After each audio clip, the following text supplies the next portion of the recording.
This is CBC Winnipeg News.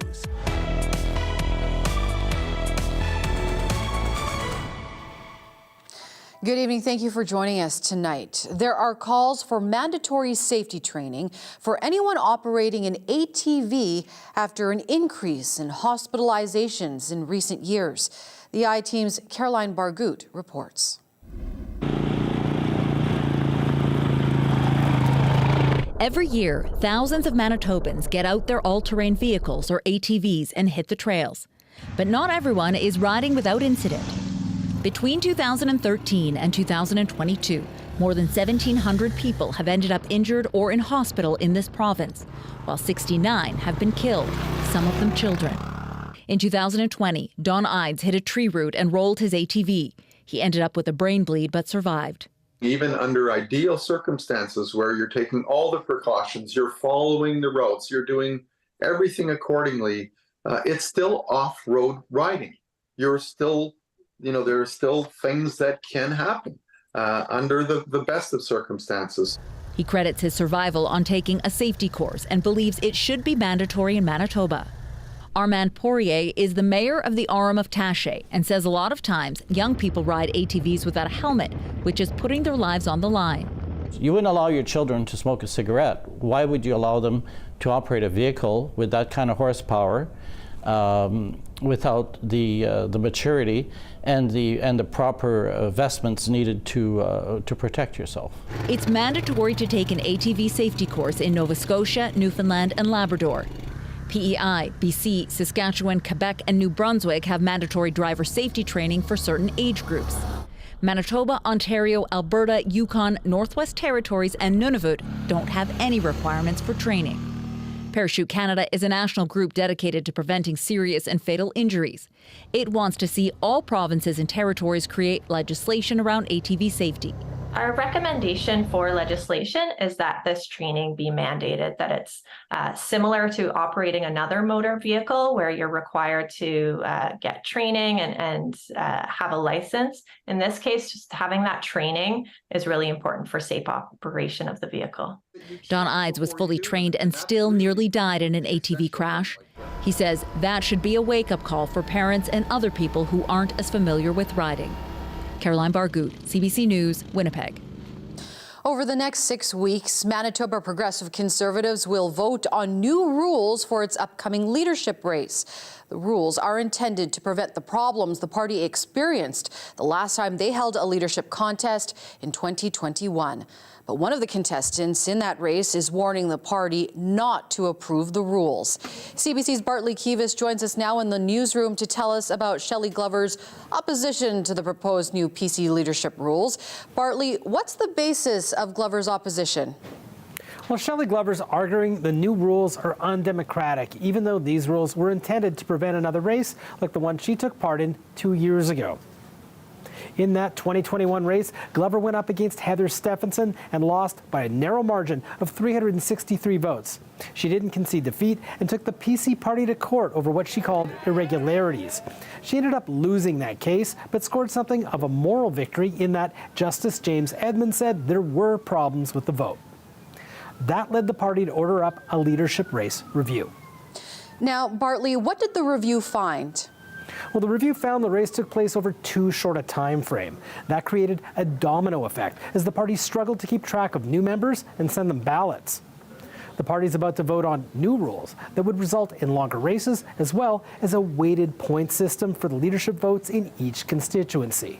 The overall goal, the review says, is to protect the PC party from potentially being hijacked by outside interests, including single or special interest groups.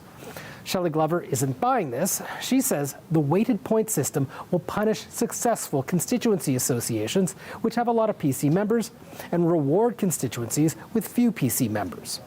Those who work hard and have maintained their lists, got volunteers that work hard, etc., they will suffer. Glover is urging the party executive to vote against this on December 16th and for all party members to reject this in January. So, Bart, what's the reaction to this? The party declined comment, but I spoke to Paul Thomas, Professor Emeritus of Political Studies at the U of M. He says a weighted point system will prevent leadership contenders from stacking up support with a bunch of newly recruited members who could then hijack the race and by extension, the party. And Glover counters the proposed rules will allow an old boys club to retain control over the PCs, but this is not her fight. She's not running again. She says she tore up her PC card during the recent election and voted for the NDP. Marjorie.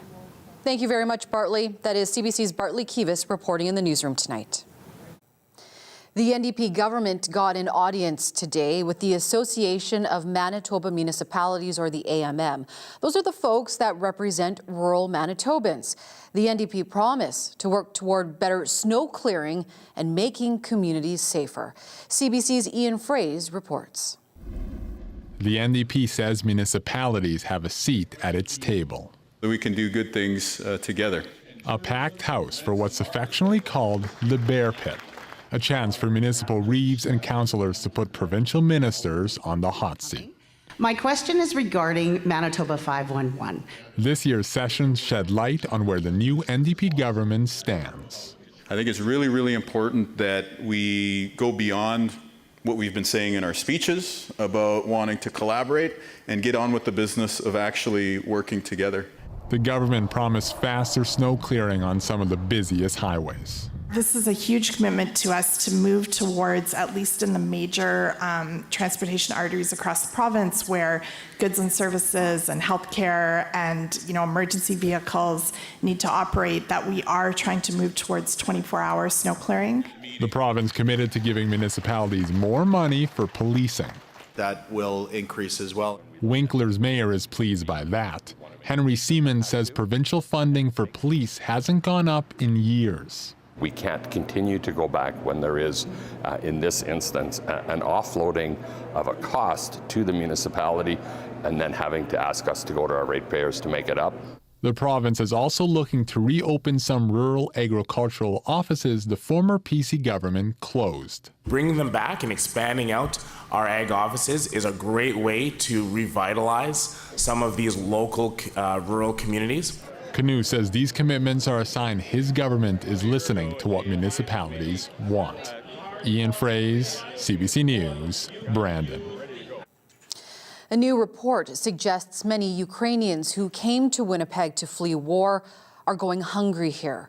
Harvest Manitoba's annual report says half of all first-time food bank users are Ukrainians displaced by war. Overall, the report finds the number of people using food banks jumped 30% in the past year, and the number of employed people relying on food banks jumped from 16% 2 years ago to 41% this year. A new 3-digit suicide prevention helpline has been launched across the country. People experiencing a mental health crisis can call or text 988 and receive a response 24/7 free of charge from a network of agencies led by Centre for Addiction and Mental Health. CBC's Tashana Reid has more. It's Canada's new 3-digit number. 988, a new number Ottawa says will be a lifeline for Canadians. Canada's new 3-digit number for suicide prevention is up and running. Thank you.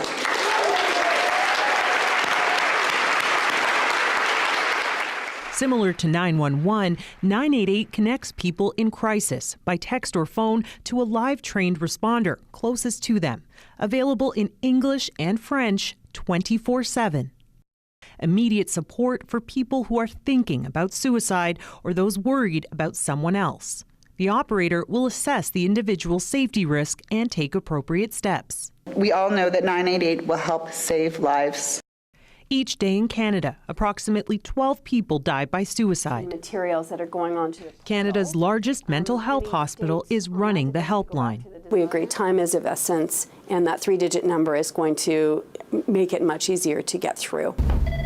The new crisis line brings together 39 local, provincial, territorial, and national partners, including Kids Help Phone, under one number. People want to feel that they're getting support close to home, and they want to know that suicide prevention is there for them and those they love. You should do XYZ. This nonprofit west of Toronto is one of the many community partners to join the 988 network. Listen to their story, assess any risks that they might be feeling. Leading up to the launch, they've been training and hiring additional staff. How do we make it so that, they've left this interaction with, okay, I have some hope. And one phone call can make a difference. In 2007, Tanya Joy attempted suicide.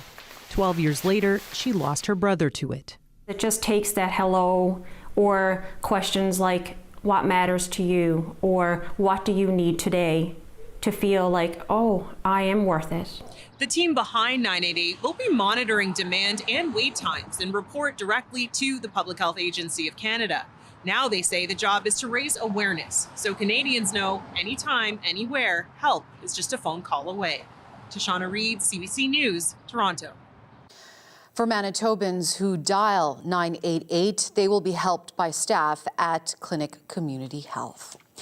In Thompson, community members are working to secure veterinary care because the city's only vet is looking to return south. The clinic has more than 4,700 patients.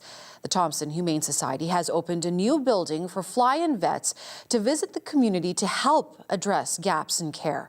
CBC's Chelsea Kemp has the story. While we are standing in the future of animal care in Thompson, as far as I'm concerned, is called the Thompson Humane Society Health and Wellness Center. Just got this building in May. The next step with the equipment, and that would be used by all vets that come here. Our service will be not just to animals that are lost, abandoned, or abused, as in our shelter, but also pets of all Thompsonites and also the entire region. It's always been one veterinarian in the community. There's enough work for 2 to 3 veterinarians to practice within Thompson. We just need more professionals in the north to help the owners care for their animals the way they need to be cared for. A lot of Thompsonites earn minimum wage. They work in the retail industry, they work in the service industry, and quite often they just don't have, they're not in that high income bracket. So what we're trying to do is bring forward more clinics where it's based on low to moderate income. As we had our first spay and neuter clinic here just last month, we had over 100 animals. There's just no having an animal without veterinary care. And without veterinary care in Thompson, I couldn't imagine staying.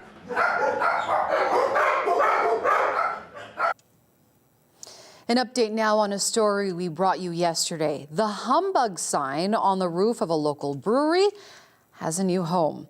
The holiday sign, a decades-long holiday tradition, will be hung on the fire hall near Polo Park. One Great City Brewing off Ness Avenue moved the sign inside after their landlords asked them to remove it from their rooftop yesterday. The original sign was a holiday staple in the area, hung from a nearby apartment balcony since the 70s. The brewery decided to display a replica of the sign. The city of Winnipeg is working with the brewery to relocate it to the number 11 station on Portage Avenue by next week.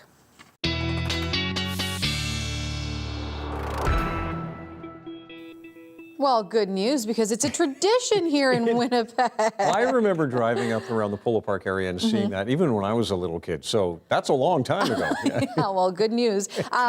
What's maybe good news for some folks is that it's drier, it's warmer out there, but it's not good for everyone, because I mean, I'm someone who wants to see a white Christmas. Yeah. And we need that moisture here in the winter. And I'm a snow sport enthusiast. Yeah. So it's time to get out and play in the snow, but there's really nothing that is in the next 7 or 8 days in the forecast. I do have some on radar, though. Now, little pockets of snow. This is pretty insignificant stuff. It's nothing we're going to have to shovel, nothing we get to play in. I think if you got in the car and drove farther north, up through the Interlake and farther north from there, you'd probably see a little bit of a better snow cover. But we're seeing these little bands of flurries moving through as we move through the evening hours. I think it'll be all gone by the time we get to tomorrow morning. -4 right now. We got almost to -3 today. South winds right now at 9 kilometers per hour. The pressure's been rising. And this is how Futurecast sees that little band of, or those little pockets of snow moving through the overnight. They're kind of gone out to the east by tomorrow morning. So pretty sunny on Friday. As a matter of fact, the afternoon, I think, may even be cloud-free here in the Red River Valley and out to the west. Not a lot of cloud to the north. Some sunny conditions through Thompson and up into Lynn Lake and down through God's Lake and Shamattawa. A little bit cloudier and some snow on the way into the Churchill area. I'll talk more about that a little bit later. Couple centimeters is all. Notice Saturday the winds really start to kick in out of the south, and by the afternoon these southeast winds are at about 30 to 40 kilometers per hour. So bit of a breezy day, but really temperatures, which now normal high is -7, should be closing in on the freezing mark for daytime highs as we get through the weekend and on into early next week. There's a look at midnight Saturday into Sunday. And again, a little hint at some flurries, but not much, and to many folks out there, not enough snow. -9 is the call tonight under partly cloudy skies and a light southeasterly wind. Add in there a couple of snowflakes here and there. -6 in the morning, light winds and sunny. And then sunny and -2 in the afternoon with a southwest wind at 10 to 15 kilometers per hour. So again, -2, well above the seasonal normal. And then as we go through the weekend, we're looking at some afternoon cloud building in on Saturday. So sunnier in the morning, a little bit cloudier in the afternoon. -2 once again, -1 in the sunshine on Sunday, and then 0 on Monday with sunny skies. And Marjorie, next week, well, you'll see Wednesday and Thursday when I show you the 7-day forecast a little bit later. It gets a lot warmer again. Oh, okay. Hard to believe. Thanks a lot there, John. Joe Buffalo is a professional skateboarder and one of the founders of Nations Skate Youth, a group who, in their own words, is dedicated to empowering Indigenous youth to embrace their right to self-determination through the positive impact of skateboarding. Well, Joe was in Winnipeg at the Pitaquay Skate Park in Portage Place last week.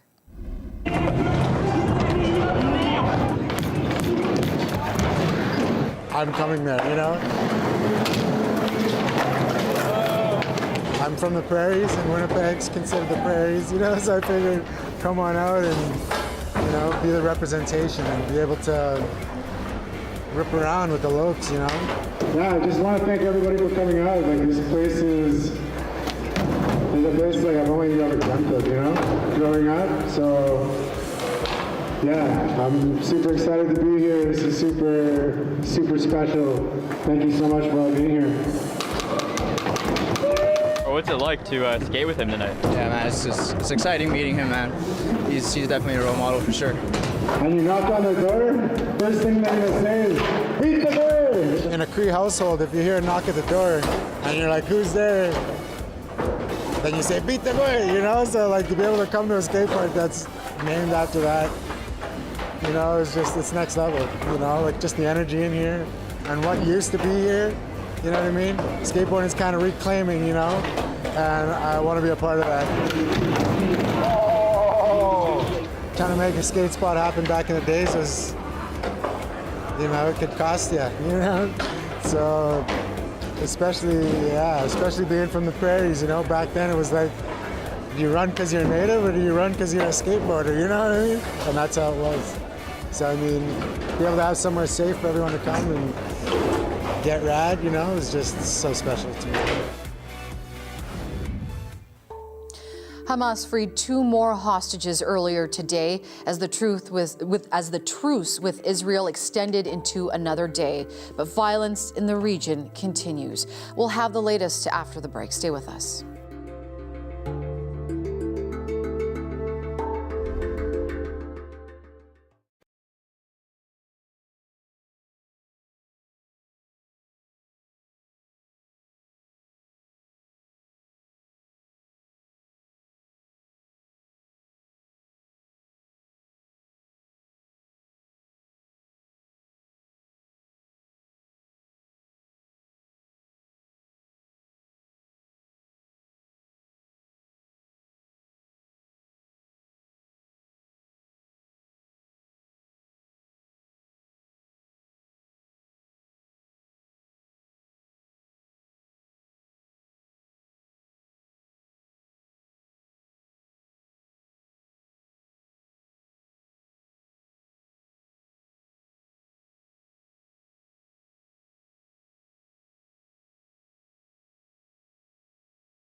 Hamas has freed 2 more hostages as the truce with Israel is extended by another day. And Israeli officials say 6 more were released a short time ago and are on their way home. Meanwhile, the U.S. says it's working with Israel, Egypt, and Qatar to extend the ceasefire. But as Sasha Petrusik reports, violence continues in the region. Early this morning on the road into Jerusalem, 2 Palestinian brothers opened fire on a bus stop, killing 3 people before they were shot dead. The militant group Hamas claiming responsibility. It proves again that we must speak to Hamas only through the scope of a rifle, says Israel's far-right national security minister. But for the 7th day, Israel's rifles and its tanks were quiet, kept idle by a last-minute agreement to extend the truce by a Hamas offer to release 2 more female hostages. One of them, 21-year-old Mia Shlem, last seen more than a month ago in a Hamas video showing her recovering from a bullet to the shoulder. Her mother got news of the release by phone. Shlem arrived home hours later. She is the 99th Israeli hostage to be freed, with 6 let go later today, and about 134 still held.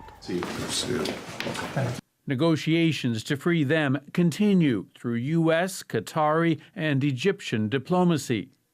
We have been focused relentlessly on trying to secure the release of hostages from Gaza and from Hamas. With uncertainty if those talks will extend the ceasefire beyond today, Gazans took advantage of precious hours to find whatever food they could, to scrounge through the rubble of their devastated homes, looking for anything that's left. The end of the calm feels like our execution, says Dalal Masood, fearing this day is the last. Indeed, Israel has made it clear that the moment this temporary truce is over, the guns will be back in its war against Hamas in densely populated Gaza. Sasha Petrusik, CBC News, Toronto. The latest UN climate summit kicked off in Dubai today. Representatives from nearly 200 countries are attending this year's COP28, and Canada's delegation is the largest ever. CBC's international climate correspondent Susan Ormiston reports. Plenary 1, opening ceremony is full. At this point, only party heads or deputy party heads. First day, first hour, and already the meeting rooms are jammed. The UAE hosting the climate talks needed to produce results, and the summit kicked off with what it called a win. Today's news on loss and damage gives this UN climate conference a running start. Bankrolling a fund for climate devastation in developing countries caused by harmful emissions in other countries. $450 million to start, with more expected for loss and damage. Small compared to the hundreds of billions needed, but a start, says Harjit Singh, a longtime climate activist. So on the first day you get such a big decision, and countries putting money on the table is unprecedented. And it sets the tone, he says, amongst increasing skepticism over these large summits. So what have we been doing over the last 30 years? Everybody is questioning, and it's a right question to ask. COP28 was preceded with controversy. Sultan Al Jaber, the first oil executive to head up COP. We must look for ways and ensure the inclusion of the role of fossil fuels. But with climate experts and negotiators focused on how to force cuts in oil and gas emissions. I know there are strong views about the idea of including language on fossil fuels and renewables in the negotiated text. I ask you all to work together. Be flexible. That won't be easy. King Charles has arrived in Dubai on Friday. He'll be the keynote speaker. Canada officially opens its pavilion on Friday. It's already signed up to a multi-country pledge to triple renewable energy capacity by 2030. Susan Ormiston, CBC News, Dubai. More evidence today that Canada's economy is slowing. Big job cuts from the big banks and the latest GDP report that has surprised economists. Senior business reporter Nisha Patel explains the developments. Layoffs are back on Bay Street.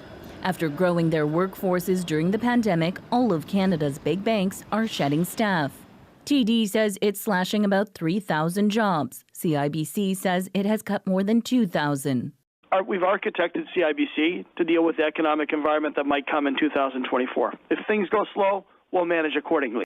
Over the past few months, Scotiabank, RBC, and Bank of Montreal announced plans to downsize too, trimming costs in an uncertain economy. The banks are also setting aside more money to cover bad loans, as many Canadians will have to renew mortgages at much higher rates in the new year. It's more than a risk. It's more not about if, but when we're starting to see those financial distress filtering through the economy. And that economy is weaker than expected, according to the latest GDP report. A Canadian economy that's mostly stagnant at this point, not a lot of growth, not a lot of momentum. GDP fell 0.3% in the third quarter. That means the economy is shrinking. Business investment slowed, exports sank, consumer spending was flat. The Q3 number would have been worse if not for government spending, and that's not really a recipe for sort of successful economic growth if the government is just kind of filling in the gap. Still, Canada's job market is holding up surprisingly well, so economists aren't declaring a recession just yet. There's a lot of sort of signs that it's softening, but it doesn't necessarily mean that we're going to end up in a significant recession. All of these factors part of the Bank of Canada's calculus as it does what it can to cool inflation. We need this period of slower growth to relieve those price pressures, to restore price stability. And then when we get there, growth can pick back up, the economy can grow again. For now, analysts say it all likely means the end of interest rate hikes. Most are expecting the Bank of Canada to hold rates steady next week. Nisha Patel, CBC News, Toronto. Canada's health minister has promised to restrict the availability of nicotine pouches, products that deliver nicotine to the body to make it easier to quit smoking. This comes after national health groups complained about the pouches being sold to children. Marina von Stackelberg reports. What do you think it looks like? Gum. Looks like gum. Spencer Hudson says flavored nicotine pouches are already showing up around school. People are just saying that they just give you a really good head rush. The pouches contain nicotine that's released when placed in the mouth. Health Canada approved them as a tool to help quit smoking, but they don't fall under tobacco or vape laws. So there are no restrictions on how they're advertised or sold. We're looking at what actions we can take and to take those actions quickly. We want to shut down this loophole. The health minister's promise now comes after national health groups sounded the alarm earlier this month about Zonic. With colorful packaging, fruity flavors, and youthful ads, they say target kids. The way that this was presented is that it was for the purposes of cessation. In their marketing and their approach, it exists in a completely different way. We were duped. But it shouldn't be happening. But the Canadian Cancer Society says the federal government should have known better. This product should never have been approved to be sold on the market by Imperial Tobacco, given the way it's being marketed in the United States, in Europe. Health Canada says controlling where and how nicotine pouches are sold is up to the provinces, but some say more warning was needed. The provinces were given no advance notice that this was going to be legalized. But for cannabis, provinces had 3 years to get ready to prepare provincial legislation and regulations. We've raised it with the federal government, and we would like and would expect them to take action. If they don't, we'll consider all our options. Imperial Tobacco says it followed the proper approval process. It says Zonic is not intended for anyone under the age of 18. You can find that information on the package if you peel back 3 labels. Marina von Stackelberg, CBC News, Ottawa. A former hockey player who almost bled to death from a skate to the neck says every hockey league should make neck guards mandatory. Support for that idea has grown since American Adam Johnson was killed during a game in the UK last month. Jonathan Gatehouse looks at Kim Crouch's decades-long mission to keep all players safe. And a quick warning, this story has some disturbing details. You still got the scar, right? Yeah, starts up here, goes right down to here. The wound is faded with the decades, but not the memory. Kim Crouch was an 18-year-old goalie when a decision to play the puck almost cost him his life. I raced out, 2 players jumped over me, and one of their skates caught me on the side of the neck, severed my carotid artery. Crouch lost a third of his blood, but was saved by his team trainer.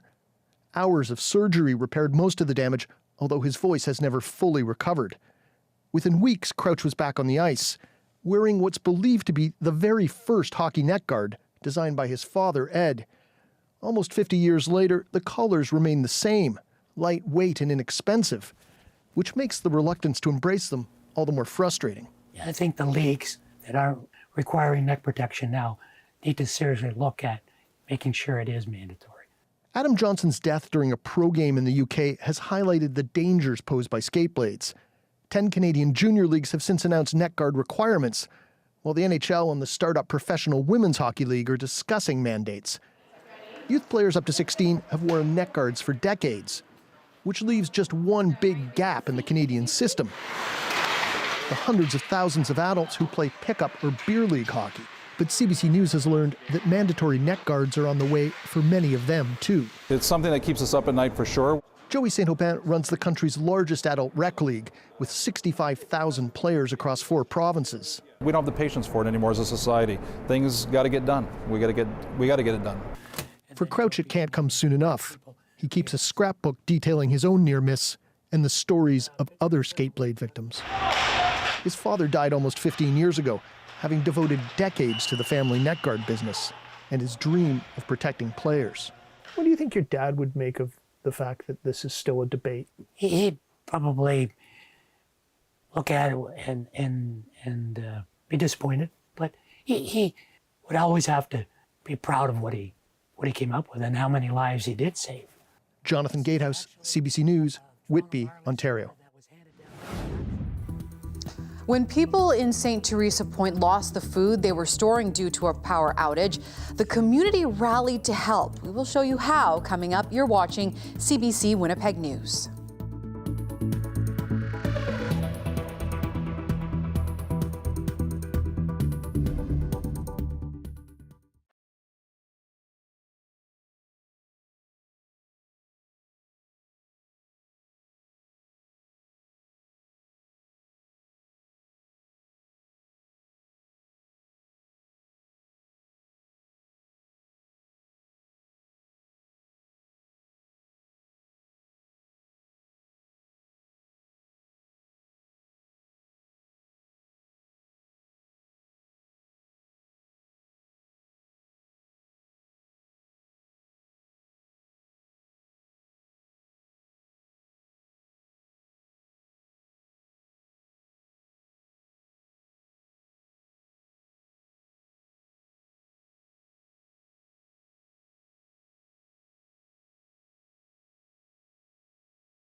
Earlier this week, we told you about how a power outage in a northern community was making it tough for people to feed their families. Many in St. Teresa Point First Nation lost the food they'd stored in their freezers for the winter during a 3-day power outage. But the community came together to help each other, including the manager of the northern store. Hello, it's Murray coming to you live here. I'm going to flip you around. My son was going to university and we could go on the challenge, my wife and I, so we decided to join the Northwest Company. Oh, we love it here. The community is so welcoming. It's basically the same as I grew up in Big Pond, Cape Breton. Basically the same. Everybody helps one another out in the community, makes me feel a part of the community. Now, there was an actual major power outage here that lasted about 72 hours. And again, thanks for everyone's patience. It's really been very flawless. We came down and we opened up the store and we were going around and we provided a curbside business so that the people could come down with their grocery lists and their whatnot needs, like propane and whatnot, because everybody had to do traditional cooking outside and whatnot. So they needed all of those supplies, candles, flashlights. So we came down and we, the northern staff came together and went through the store with flashlights, directed customers along, and we went old school. We had the calculators and the pens out and we were recording what everybody wanted, and the people were able to get what they needed. It was very unfortunate that a lot of people lost a lot of their products that were in the freezer, so it kind of impacted the community quite a bit from a loss of food point of view, because all their refrigeration, they melted. So at this time of the year, they're filling their freezers with their fall hunting, the moose and all that. So it was very unfortunate that they lost that. With the refrigeration going down, so we knew that it was, we were going to start losing meat or you give it away. So what we did, we gave the fresh meat away on the first day. At the end of the shift there, we came and said, come get the meat.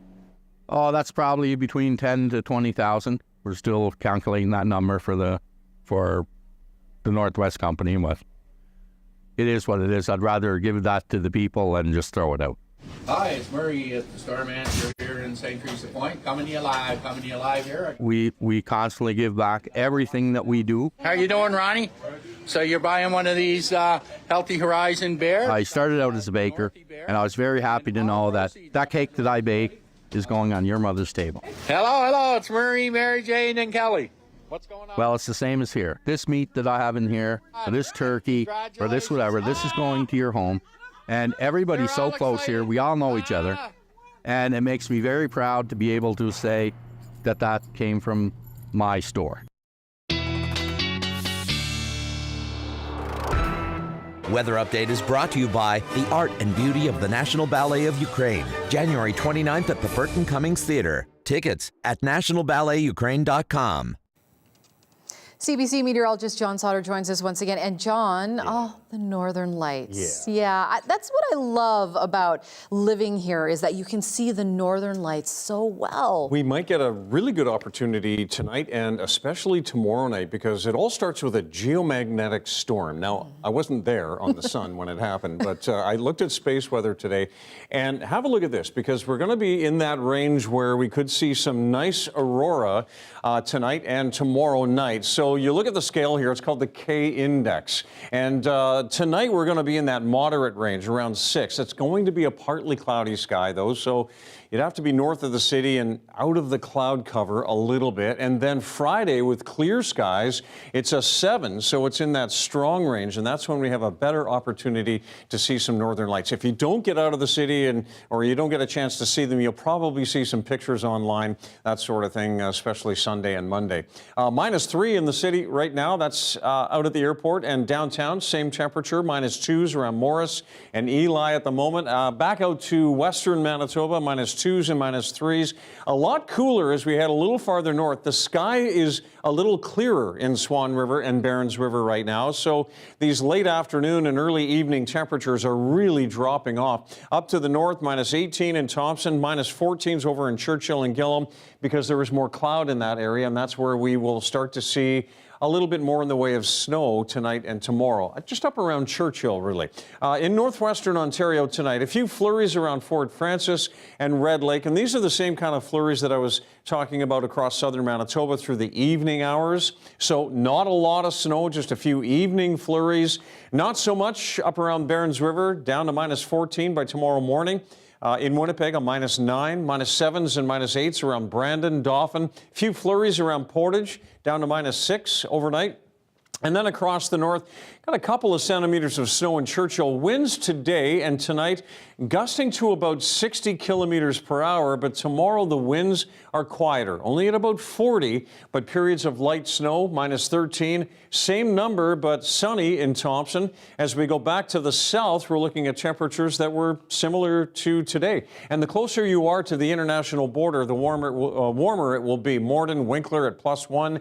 Emerson tomorrow at 1. -2 in Winnipeg, -1 in Steinbach, and out into northwestern Ontario, we're looking at -3 in Kenora, 0 in Fort Francis, Dryden at -2 under cloud cover, and a cloudy -4 in Red Lake. And you know, Marjorie, yesterday at this time, we were talking about years where there was very little snow on the ground. Yeah, that's right, John. This next story takes us back, all the way back to 1997, when Winnipeg had very little snow on the ground just before Christmas. Yeah, you know, it was an El Nino year, similar to what we're expecting this year. December 23rd, no snow, no shoveling, no snow plows. Check out this story from the CBC archives by Danielle Kiefler.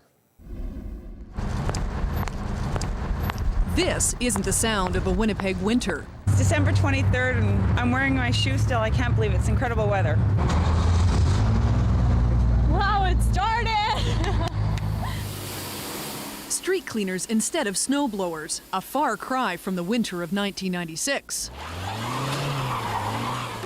Last December, Manitoba already had twice the normal snowfall. Highways were closed, streets impassable.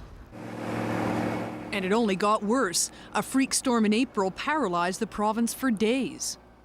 There's no snow being reported on the ground across most of the southern prairies. What a difference El Nino makes. Southern Manitoba will have its first brown Christmas since 1939. The forecast high, a balmy -3. If we compare with last Christmas, our high in Winnipeg that day was -28, so such an incredible difference from last year. Winnipeg's fleet of snow clearing equipment is still tucked away in garages, saving the city about $2.5 million. Something no one that I have met has seen in December, end of December in Winnipeg. And that's bad news if you sell snowblowers. Sales at this store have dropped off by 50%. Hopefully, if we get 6 inches of snow, that'll generate some business as far as service. And there's some people that are sitting on the fence that want to buy snowblowers, but they're just waiting until they need it. A day many Winnipeggers don't look forward to. Around Christmas, you can never get out or anything, but it's just beautiful. I'm here about 50 years. Never been like that. In fact, this will be Winnipeg's first brown Christmas in 58 years, and there could be more mild weather to come. Environment Canada now predicts this province may feel the effects of El Nino well into the month of February. Danielle Kiefler, CBC News, Winnipeg. The family of a Winnipeg man who has been missing for nearly 3 years is desperate for answers. Now, new billboards are up in Winnipeg in hopes that someone out there knows something. We'll have more after the break. Stay with us.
The family of Robert Hutchison is asking for your help to help find him.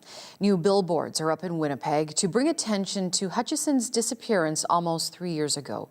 Since then, his family has been desperately looking for answers. His whereabouts remain unknown, although police previously have said they believe foul play was involved. I spoke with his cousin earlier today. Paul Turin is the cousin of Robert Hutchison. And Paul, thank you so much for talking to us today. It's been almost 3 years since your cousin was last heard from, January 2021. What have the last few years been like for you and your family? Yeah, it's been difficult not knowing what happened, right? Like that's the main thing is not having answers, not really being certain what happened to Rob, if something happened to Rob even, you know, like back when he first disappeared, we were looking for him. We were putting up posters, we were like checking his phone and banking records and things like that, and found, you know, messages from his sister, text messages, didn't get the red receipt, they weren't going through. I remember going into hotels and stuff, putting up posters and asking people if they knew him and saying, you know, I don't expect you to talk to me, but you know, if you know him and you see him, tell him to call his mother. Right, and we never heard anything, we never knew anything, and then last summer in 2022, the Winnipeg police announced that they believed that he was a victim of foul play, and they appealed for more information, and still kind of nothing. So it's not been easy for especially his mother, my aunt, you know, to not know, and that's the main thing, is not knowing. We're going to talk to you a little bit more about the latest that you know, but first, tell us about Rob, as you just referred to him. What kind of person was he? So, I mean, he was a good guy. He was someone who really liked the outdoors, you know, camping, fishing, quadding, hunting, stuff like that. He grew up in Winnipeg, and he was a cook in his younger days, as a profession kind of thing, and liked to cook and that. And then he went into the military, and he did training all over North America and stuff, and was a member of the Princess Patricia's Canadian Light Infantry, and just a good guy, good with his nieces and nephew, and so. You said that the latest that Winnipeg police have told you is that they suspect foul play. What else have they been able to tell you? What are some of the other latest facts or information that your family knows about what happened to your cousin? We don't have a whole bunch more information than what's out there publicly through the police already, which is one of the reasons that we decided to do this billboard campaign, was that my aunt decided to take the power back a little bit and do something that was within our control. And so earlier this year, we started a GoFundMe campaign called Justice for Robert, and it raised money that we're using to fund a billboard campaign to try and, you know, beat the bushes a little bit more and try and get some information if anybody knows anything. And we did engage with Crime Stoppers as well, and Crime Stoppers agreed to put up a reward of up to $2,000, which we're grateful for, and we hope that that maybe, you know, incites somebody to offer up some information. Now, for people listening out there, what do you want to say to them, or to your cousin, or anyone who might have information about what happened? Yeah, I mean, Rob is loved. There's people who miss Rob. All we're really looking for is some answers and conclusion. And Rob, if you are out there, call your mother. Thank you so much, Paul. No problem. Paul Turin is the cousin of Robert Hutchison. If you have any information about this missing persons case, please call Winnipeg Police or Crime Stoppers. Thank you again. Still ahead, John Sauter is back with your 7-day forecast. Stay with us. You're watching CBC Winnipeg News.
When it comes to your news, you want up-to-the-minute access. Anytime, anywhere.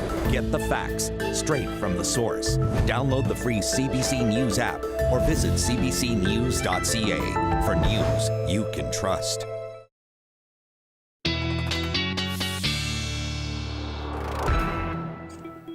A bit of a brighter day on the way for tomorrow, especially in the afternoon here in southern Manitoba. Mainly sunny, -2. We'll see more cloud by the end of Saturday and a -2 once again, and winds will be gusting to about 40. And then a couple of sunny days after that. Sunday, Monday, a little bit more cloud next week, and we really warm up. 3s and 4s for Wednesday and Thursday. Hardly thinking about Christmas, really. It's a little early to start a countdown to Christmas. Yeah, I mean, let alone rip open presents. Here's your daily lift.